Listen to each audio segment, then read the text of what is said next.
tayo na.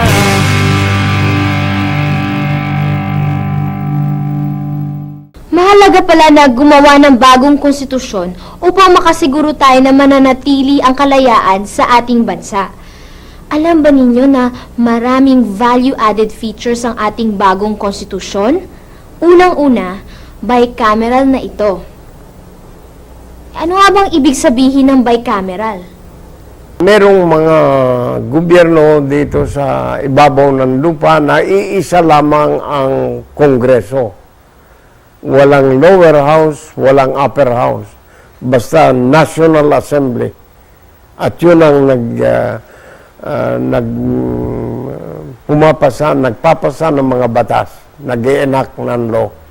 Pero dito sa atin, merong lower house, yung House of Representatives, at sinasala yung mga batas na ginawa na nila doon sa upper house, doon sa Senate. Yung sa House of Representatives, mahigit na 200 sila doon. Pagdating naman doon sa Senate, meron 24 na senador na elected from all over the country. Sa makatwid, yung naghahalal sa presidente, yun rin ang naghahalal sa mga senador. Sila naman ang sumasala sa lahat ng mga ginagawa ng lower house. Sa makatwid, may check and balance. Sa ganitong setup pala, may term ang senador ng 6 na taon at maaari siyang umupo ng hanggang 2 term lamang.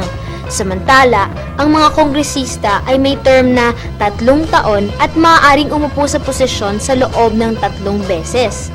At dahil no to dictatorship ang motto nito, ang presidente ay binibigyan lang ng 1 term ng 6 na taon. At hindi lang yan. Ang bagong konstitusyon ay may expanded Bill of Rights at may probisyon para sa pagbubuo ng komisyon na magtitiyak ng mga karapatang pantao ay igagalang.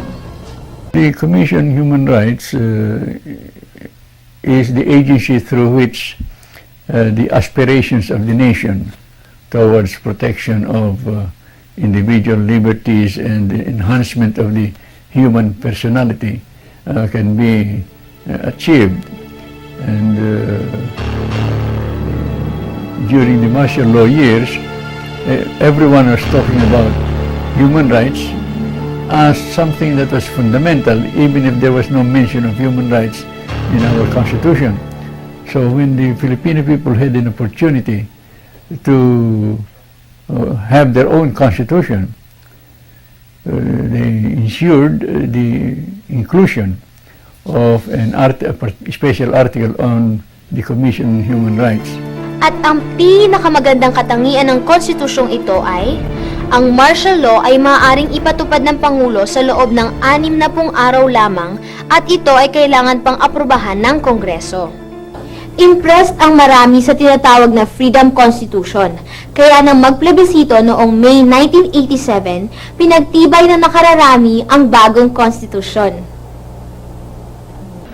Dahil dun sa EDSA Revolution, yung Constitution of 1973, nawala ng bisa. At hindi rin naman nagkaroon kagad ng bagong konstitusyon. In order to close the gap or the hiatus, President Aquino, invoking her powers, extraordinary powers, decreed a temporary constitution which guaranteed the rights of our people as well as the structure of government.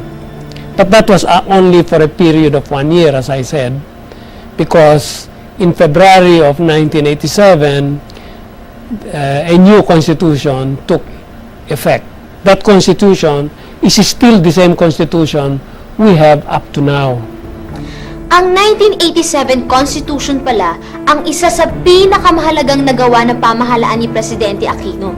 Ito na kaya ang kanyang greatest achievement? Ano ang nakatulong sa kanya at paano niya kaya nagawa ito? Kailangan sa isang saligang batas ay ipasa ng mamamayang Pilipino. Kailangan magkaroon tayo ng tinatawag na plebiscite. Kanya, dahil kinakailangan na magawa ito sa lalong madaling panahon, imbis na magkaroon ng halalan, ang inisip ko ay appointed na lang itong mga delegates to the Constitutional Commission. At sa ganitong paraan ay natapos nila in record time yung saligang batas, at pagkatapos nagkaroon nga tayo ng plebiscite, and this was ratified by almost 77% of our people. Kasama sa mga pagbabago na ginawa ni Presidente Aquino ay ang reorganisasyon ng pamahalaan. Tayo na